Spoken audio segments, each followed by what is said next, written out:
Hello students, आज हम सीखने वाले हैं कक्षा चौथी का पद्य विभाग में हमारी दूसरी कविता है। उस कविता का नाम है सीप के मोती। यहाँ पर आपको पेज नंबर दिया है 43।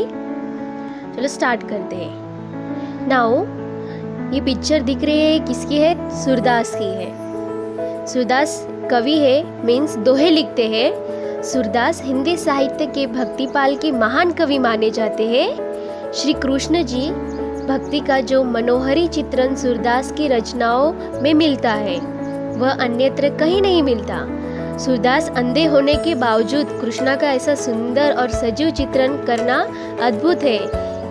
इस दोहे में से सूरदास जी कृष्ण जी का वर्णन कर रहे हैं। चलो देखते हैं उनका दोहा। मैया मोरी मैं नहीं माखन खायो, भोर भय गयन के पाछे मधुबन मोही पठायो। चार पहर बंसी भट भटक्यो, सांझ परे घर आयो। मैं बालक बहियन को छोटो, छीकी के ही विधि पायो। ग्वाल बाल सब बैर परे है, बरबस मुख लपटायो। यह ले अपनी लकुट कमरिया, बहुत तक नाच नचायो। तू जननी मन की अति भोरी, इनके कहे पति आयो। सूरदास सुन बहिस जसोदा, ले उर कठ कंठ लगायो। इस दोहा का अर्थ देखते हैं। सूरदास जी ने कृष्ण जी के ऊपर ये दोहा लिखा है। बहुत ही प्रसिद्ध पद है। श्री कृष्ण की बाल लीलाओं का वर्णन अत्यंत सहज भाव से सूरदास जी ने करते हैं। क्या किया है उन दोहे में, चलो देखते हैं। कन्हैया कहते हैं कि मैया मैंने माखन नहीं खाया है, सुबह होते ही गायों के पीछे मुझे भेज देती हो। चार पहर भटकने के बाद साँझ होने पर वापस आता हूँ। मैं छोटा बालक हूँ, मेरी बाहें छोटी है, मैं छीके तक कैसे पहुँच सकता हूँ। मेरे सभी दोस्त मेरे से बैर रखते हैं। इन्होंने मक्खन जबरदस्ती मेरे मुंह में लिपटा दिया है।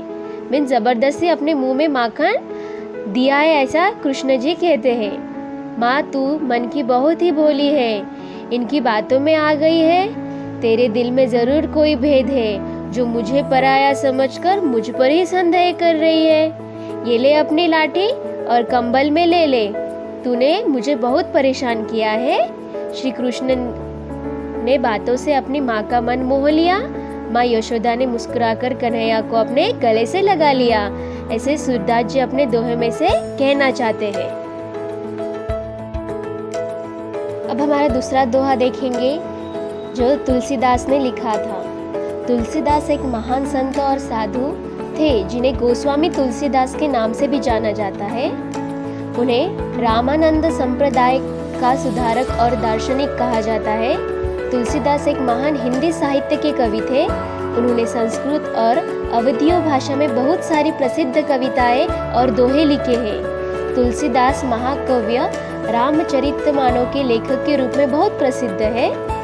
तुलसीदास ने अपने आधे से ज़्यादा समय वाराणसी में बिताया और वाराणसी की गंगा नदी पर एक घाट का नाम तुलसीदास के नाम से रखा गया है। आज हम आपको कुछ हमारे कविताओं में से सीप के मोती में हम तुलसीदास का दोहा देखने वाले हैं। चलो देखते हैं। ठुमकी चलत रामचंद्र बाजत पैंजनिया, किलकी किलकी उठत धाय गिरती भूमि लटपटाए। धाय मात गोद लेते दशरथ की रणिया, अचल रज अंगधारी विविध भांति से दुलारी। तन मन धन वारी वारी कहत मृदु वचनिया। विद्रुम से अरुण अधर बोलत मुख मधुर मधुर। सुभग नासिका पे चारू लटकत लटकनिया।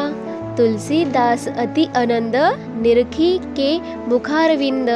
रघुवर छवि के समान रघुवर छवि बनी आए।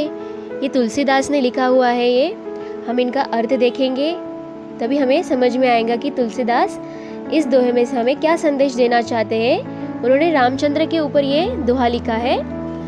तुलसीदास जी द्वारा रचित इस पद में श्री रामचंद्र की बाल्य अवस्था का सौंदर्य सुंदर एवं मनोहरी वर्णन से किया है उन्होंने।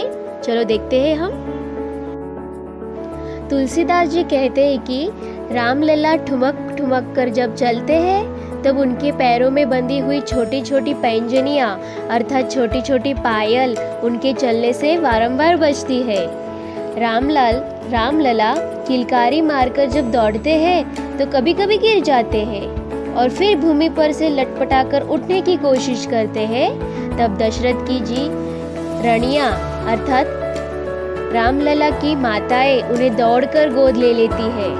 गोद में लेकर वे बालक राम के अंग पर लगी हुई रज अर्थात धूल के कणों को अपने आंचल से झाड़ देती है और फिर उन्हें तरह तरह से दुलार यानी प्यार करती है।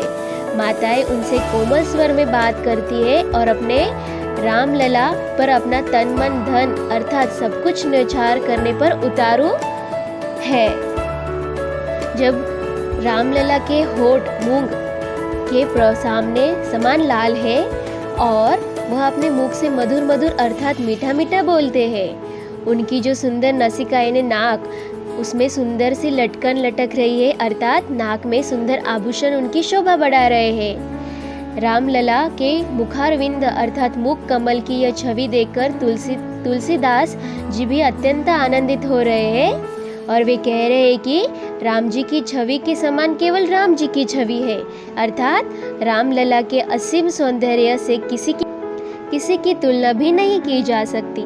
उनके समान पे खुद ही है, ऐसे ही तुलसीदास जी दोहे से हमें कहना चाहते हैं।